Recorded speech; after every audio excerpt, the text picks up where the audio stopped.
সুপ্রিয় দর্শক, আমি অ্যাস্ট্রোলজার ডক্টর কেসি পাল। আমার আজকের আয়োজন মীন লগ্নের জাত ব্যক্তিদের 2019 সালটি কেমন যাবে, অর্থাৎ যাদের মীন লগ্ন তাদের জন্য কি অপেক্ষা করছে 2019 সালটিতে, তা জানতে আমার ভিডিওটি সম্পূর্ণরূপে দেখুন। সেই সঙ্গে সাবস্ক্রাইব করুন ও বেল আইকনে প্রেস করে আমাদের সঙ্গে থাকুন নিত্য নতুন ভিডিও সবার আগে পাওয়ার জন্য। দেখুন, মীন লগ্নের লগ্নাধিপতি বর্ষারম্ভকালে আপনার ভাগ্যস্থানে অবস্থান করবে এবং ভাগ্যাধিপতি ও ধনপতি দেবসেনাপতি মঙ্গল বছরের শুরুতেই লগ্নে ক্ষেত্র বিনিময় যোগযুক্ত হয়, অর্থাৎ ভাগ্যাধিপতির সাথে লগ্নপতির ক্ষেত্র বিনিময় যোগযুক্ত থাকা দরুন আপনার জীবনে এক অমীয় সম্ভাবনাময় বছর এই 2019 সাল। তবে মনে রাখবেন, সেই সঙ্গে পঞ্চমস্থ রাহুর অবস্থান এবং তৎপরবর্তী 18 এপ্রিল থেকে রাহুর মিথুন রাশিতে গমনজনিত পঞ্চমে দৃষ্টিপাত নানাবিধ কারণে আপনার ভাগ্যাকাশে নতুন সূর্য উদিত হবে। অবশ্য বছরের শুরু থেকে 17 এপ্রিল পর্যন্ত রাহুর পঞ্চমে অবস্থানজনিত আপনার লগ্নের দৃষ্টিপাত আপনাকে অনেক বিষয়ে সতর্ক থাকতে হবে। তাহলে দেখবেন নতুন সূর্য আপনার জীবনকে আলোকিত শুধু নয়, জীবনের এক স্মরণীয় বছর, বরণীয় বছর, এমনকি রেকর্ড সৃষ্টিকারী বছর হিসাবে গণ্য হবে 2019 সালটি। হাতে থাকা প্রায় কাজই সহজে সম্পন্ন হয়ে পড়বে। সেই সঙ্গে বেকারদের কর্মপ্রাপ্তি, হারানো কর্ম পুনরুদ্ধার, বাণিজ্যিক পরিকল্পনা বাস্তবায়ন, বিদেশ গমনের স্বপ্ন পূরণ সহ দীর্ঘদিনের লালিত স্বপ্ন পূরণের জন্য বছরটি রেকর্ড হয়ে থাকবে। শত্রু ও বিরোধী পক্ষের পাতা ফাঁদে তারা নিজেরাই ঘায়েল হবে। বাণিজ্যিক সফর লাভদায়ক তথা বন্ধুত্ব, প্রেম, রোমান্স, বিনিয়োগ সুদূর প্রসারী হবে। সেই সঙ্গে এবছরে রোপণ করা বৃক্ষ ভবিষ্যতে ফুল, ফল ও সংকটকালে ছায়া দিয়ে বাঁচাবে। শিক্ষার্থীদের মন লেখাপড়া থেকে বিচ্ছিন্ন হয়ে পড়ায় উচ্চশিক্ষার পথ বন্ধ হয়ে পড়বে।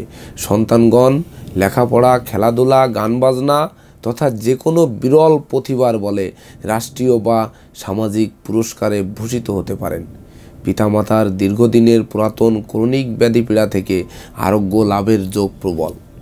তবে মনে রাখবেন, পঞ্চমস্থ রাহু কিন্তু শিক্ষার্থীদের মন ফেসবুক, টুইটার, প্রেম প্রসঙ্গ ও অনুচিত কাজবাজের প্রতি ধাবিত করতে পারে।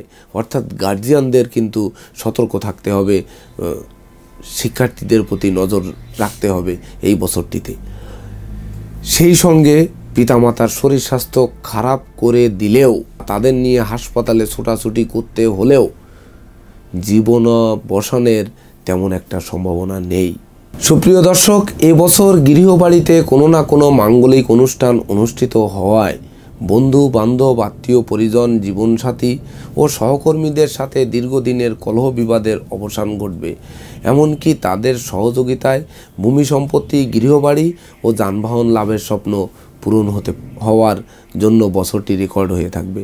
শরীর স্বাস্থ্যের ব্যাপারে শয্যাশায়ী করে ছাড়লেও দীর্ঘদিন হাসপাতালে কাটাতে হবে না। বিশেষ করে হাড়, শিরার রোগ, মস্তিষ্কের রোগ প্রভৃতিতে কষ্ট ভোগ করতে হবে ঠিকই, কিন্তু জীবনের ঝুঁকি কম বা অস্ত্রোপচারের সম্ভাবনা কম। নিত্য নতুন ব্যবসা বাণিজ্য আলোর মুখ দর্শন করবে। বিশেষ করে অ্যালুমিনিয়াম, গ্লাস, ফলাদি, ছাতা, নিত্য প্রয়োজনীয় দ্রব্যাদি ও তরল পদার্থের ব্যবসায় অধিক লাভবান হবেন। সব মিলিয়ে এবছর অর্থ উপার্জন বহুগুণ বৃদ্ধি পাওয়ায় ঋণ মুক্তির জন্য বছরটি রেকর্ড হয়ে থাকবে। সেই সঙ্গে ব্যাংক ব্যালেন্স ফুলে ফেঁপে উঠবে। সম্ভাব্য ক্ষেত্রে পরিবারের ছোট্ট নতুন মুখের আগমন ঘটতে পারে। ভ্রাতা ভগ্নীরা সাহায্যের হাত বাড়িয়ে ধরবে। এছাড়াও একাধিক শুভ গ্রহ যোগে এবছর প্রেমী যুগলের প্রেম স্মরণীয়, বরণীয় হয়ে থাকবে। এমনকি বিবাহযোগ্যদের বিবাহে প্রচুর উপহার ও উপঢৌকনাদি প্রাপ্ত হবেন। মন, সুর, সঙ্গীত, ধর্ম, আধ্যাত্মিকতা ও পরোপকার এমনকি সৃষ্টিধর্মী কাজের প্রতি আকৃষ্ট হয়ে থাকবে। তবে সুপ্রিয় দর্শক, মনে রাখবেন যে এই লগ্নের চতুর্থ পতি বুধের অশুভ প্রভাব ও 18 এপ্রিল চতুর্থস্থ রাহুর পদার্পণজনিত কারণে আপনার জীবনে কিন্তু কোনো দুশ্চরিত্রা নারীর আগমন ঘটতে পারে, যা আপনার জীবনকে লণ্ডভণ্ড করে দিতে পারে। অপরিচিত কাউকে আশ্রয় দেওয়া খাল কেটে কুমির আনার সমান হবে। বাড়ির ইলেকট্রনিক্স দ্রব্যাদি যানবাহন মেরামত করতে করতে নাজেহাল হয়ে পড়বেন, অবশেষে বিক্রয় করে নতুন কিনতে বাধ্য হবেন। মনে রাখবেন সুপ্রিয় দর্শকগণ, এই বছরটিতে আপনাকে রাগ, জেদ, অহংকার, আবেগ বর্জনের সাথে পরিশ্রমী, মিতব্যয়ী ও অধ্যবসায়ী হতে হবে। তবেই না কিন্তু ভাগ্যলক্ষ্মীর বরমাল্য পড়তে সক্ষম হবেন। অশুভ প্রশমনের জন্য পোকরাজ, গোমেদ, চুনি রত্ন ধারণ, অভাবে ভুবনেশ্বরী যন্ত্র ও গণপতি যন্ত্র কবচ ধারণ করুন। দেখবেন অশুভ ফল বিদূরিত করে শুভ ফল আনয়ন করবে, অর্থাৎ জীবন আরও বেশি মহিমান্বিত বা জীবনের ভিত গড়তে সক্ষম হবেন এই 2019 সালটিতে। ধন্যবাদ সবাইকে আমার সঙ্গে থাকার জন্য। ভালো থাকুন, সুস্থ থাকুন, সুন্দর থাকুন, এই প্রত্যাশায় এখানেই শেষ করছি।